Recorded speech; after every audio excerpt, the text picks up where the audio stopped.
Hey, what's your story? What do you mean, what's my story? I'm Dane Scott from Dane Scott's Truckers Lounge. Well, you didn't do a video last week, and we want an explanation what's going on. Where have you been? What have you been doing?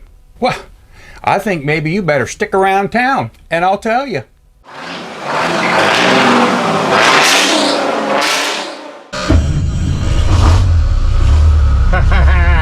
Oh yeah, she fired up. This truck's awesome.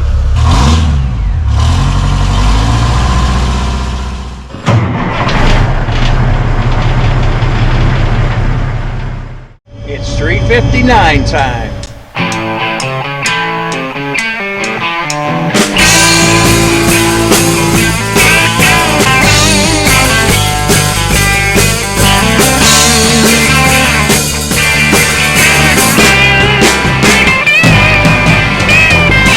Jamming gears in a 9-speed hood, I'd pull it in if I knew I could. The old truck stop's been gone a long time, so kick it in the rear and put the hammer down. Let's get this show on the road, shall we? 18 wheels just laying it down, and you can hear that humming sound.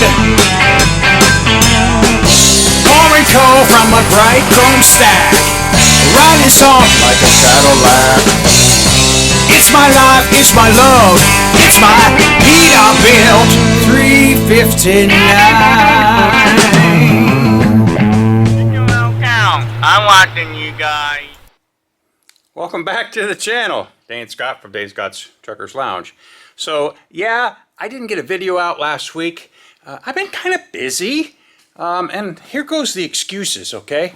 Actually, it's a really good excuse. I think you guys might have heard of something like perhaps something called the GMC Jamboree Truck Show coming up June 3rd right here in Conneaut, Ohio. So, yeah, I was working on the truck show.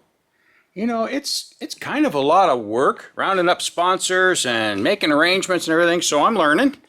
And I'm kind of having fun doing it, and I'm really excited about it. I'm looking forward to it, because if you guys been watching, you know this is going to be a killer show.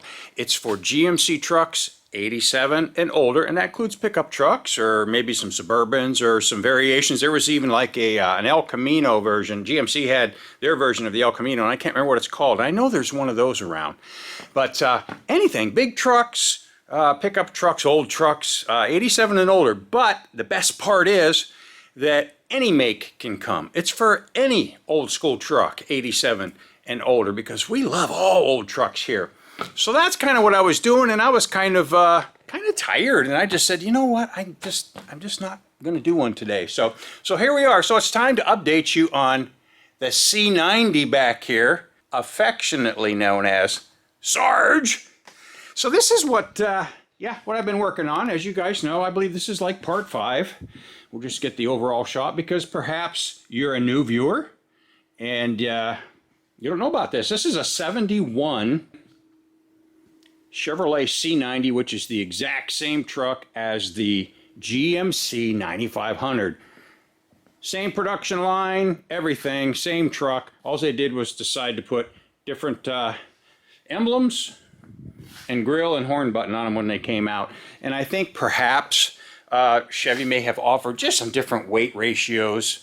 They're the same truck, okay? But this one's rarer. It's more rare to find the Chevy versions of the GMCs, even like the Chevrolet Titan. The Astro 95, it's Chevrolet Titan. Again, just badging really is the only differences. And some may argue that, and hey, if you know better than me, you probably do know better than me. So here's what we've been doing. Messing with the interior. Had to go up here and get the headliner going, which I really don't like doing, but you'll see. Decided to go with kind of an industrial theme here, and it's hard to see there, but there's a radio in that because it's dark in here. But I got the radio mounted up there. I'm working my way down, And what we're trying to do is get the fuel gauge working, and we're not having a lot of luck.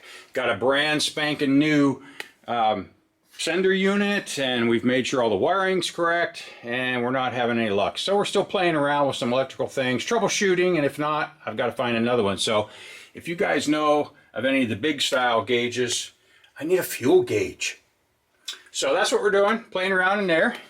Got some new covers for the pedals. Mr. Wizard, the parts guru, found those for me. And the base here, seat base, got that all back in. We got the floor all shored up, and I wanted to get the diamond plate rubber matting, which is going to go everywhere, in underneath the seat base, because we had to clamp that sucker down and get it all nice and sturdy. And I wanted to keep the industrial theme with the circles, so that's what we're doing here. Cut the circles out of the seat base, and what I'm going to do is I am going to refurb the seat because I want the original seat in it. I really do. So I'm going to clean it up, wire brush it up, wire wheel, whatever it takes, and we're going to get this bad boy looking a lot better and put him right back into service. But I'll tell you what, this truck doesn't need a whole lot. It runs like a champ. You heard it at the beginning of the video there. I mean, this thing cranks. And we're giving it the Astrovator look. A little meanness, because he is called Sarge, and he is kind of a rough truck. He's kind of mean. And the custom Astrovator bumper, of course, again, trying to carry the theme of the circles and the cutouts. And we'll see what goes on up here. But for those of you who haven't been following along, this is a former Anchor Motor Freight truck. And if you guys remember, perhaps, if you're watching the channel, I hope you do, but back in the, I don't know, 70s for sure, 70s, 80s, 60s, Anchor Motor Freight was one of the old school companies, and their trucks like this one originally was dark blue and yellow. That was their colors. Well, they were bought out by Leaseway, and Leaseway's color, they called it Leaseway Blue. It's kind of like a turquoise color, and I got spanked for calling it turquoise. It's Leaseway Blue, they said. Okay, I gotcha. I'll call it right. So at any rate, that's what this truck was. And I'm telling you, this truck's been worked, but it runs great.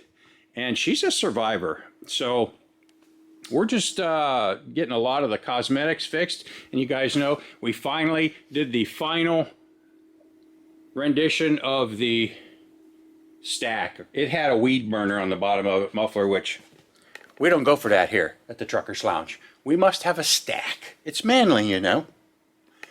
So there it is, 5-inch straight stack. Sounds excellent. All right, so the fuel tank's back on. Had to take that off, as you guys recall. There was a leak. Fixed the leak. I hope. We will find out. Got her back on there and got the new sending unit in, blah, blah, blah. So we're getting all that buttoned up. Troubleshooting. Had to put a new floor in here. This is 16 gauge, I think, steel.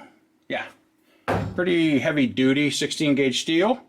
So once we get this fuel gauge problem fixed, I can get back to the interior, and I'm going to sand the dash. We're going to use the not the crinkle finish, but the hammered finish, Rust-Oleum on the dash, get that all spiffed up, looking good. We'll get the interior finish painted and get some amenities in there. Going to make some nice new door panels, although these aren't bad, but they are, you know, they are what they are. So I want to get that taken care of. So I think that's kind of where we're at. And I am keeping the dump body, at least for now. And of course, I got to move my way back there and get all that done. So that's coming.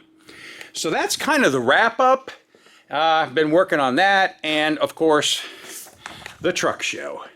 And I really would love you guys to come. Even if you don't have a truck, please come and see the trucks, because you don't see this stuff anymore. And I go to several truck shows in a season, probably at least a half dozen. And you know, the GMCs are there, but they're open to everyone. They don't really have a specialty. I know White Trucks has their own show. Mack and Brockway kind of do, you know, with McCungy there, and Brockway has theirs. But nobody has a GMC show, at least that I'm aware of, at least in my part of the United States, which is northeastern Ohio. They call this the Midwest. I don't know why. It's more east to me. But anyways, so please plan on coming and bring trucks. Yeah, plan on coming, bring trucks. This video is brought to you by Brunt, transforming high-performing workwear.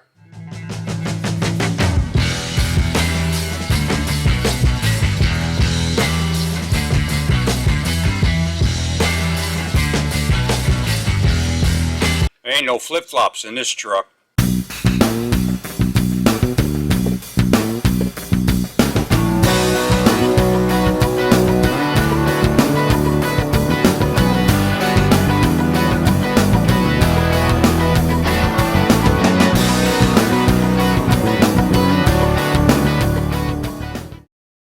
So I'd like to introduce all of you on the channel here to two special guys. The first of which I kind of mentioned earlier there, a young guy, and he actually lives down the road from me, and he had stopped by last year when I had the trucks sitting outside and was working on them and doing stuff around, and he had expressed to me his interest in diesel trucks and old school trucks, and that he had been through diesel school several years back, and he was wanting to do something with it and just kind of still trying to find his place, I think, as young people are. So anyways, he'd gotten a hold of me the other day, and he says, hey, I see you guys are there working on the trucks. So do you mind if I stop by? I said, absolutely, come on by, you know. And so he did, and boy, I'll tell you what, his name is Kyle. This is his picture. And I'll tell you what, Kyle is a pretty sharp guy, and I think he'll do well if he decides to pursue this. And of course, we were trying to teach him some things, and he wasn't afraid to roll up his sleeves and get down and get in the thick of it and try to help us try to troubleshoot the electrical circuit on the fuel gauge and ask some questions about some other issues. And so Mr. Wizard was trying to share some things with him. So I think, you know, there is a bright future. We do have some young guys coming up that give us hope in the hobby. So I'm sure you'll see Kyle popping in from time to time. The other guy I'd like to introduce you to is from the southwestern part of the United States. He's down in the Arizona region. And his name is Ray, and Ray and I have talked for a long time. We've talked on the phone and texted back and forth, and Ray's a good guy. And he's, boy, he's sharp. He's talented. He has built a lot of what would I call them? Very interesting trucks, real trucks, and scale trucks, basically. And, you know, where a lot of us are into model trucks, and you see a lot of Facebook pages and the skill level of guys today building these models is incredible. Ray hand builds his trucks from metal. He forms little sheet metal, everything. I mean, it's incredible. It isn't just, it's kind of like a Tonka truck on steroids. Seriously. Wait till you see this truck. This is a truck, military truck, that he built for his father, and he's done several others. He showed me pictures of others, but he also decided he wants to build a cracker box. Yeah, he's building Cracker Jack. So he's keeping me posted and sending me pictures along the way. And I'm telling you what, it's just incredible to look at what this guy has done with steel. Little stuff, man. And like I said, Tonka trucks on steroids, okay? So you might even see it at the GMC Jamboree, because he's coming up for the GMC Jamboree, yeah, from Arizona. So hat tip to you, Ray. You're an awesome dude.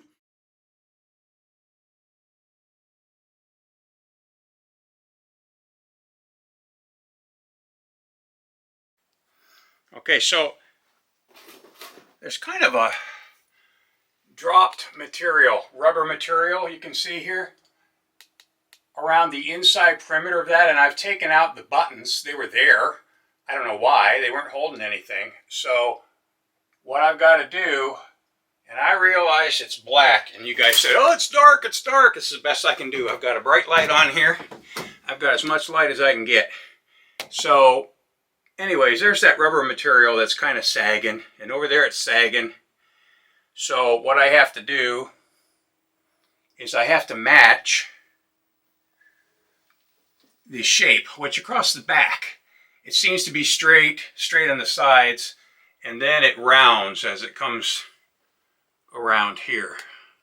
Ooh, there's some of that blue. See that, guys? That's the original Anchor motor freight blue on the inside of this, and you can see it in a lot of places. See that? That's the original Anchor blue, dark blue. So I'm trying to make a pattern here, and I'm using a material that's called Coroplast. It's kind of like the plastic version of corrugated cardboard. And I've got that cut out by taking measurements to what I think is probably the best, closest shape. So I got the buttons out, I've got my rough shape, so I'm going to put that up there, see how it fits, and see where to go from there.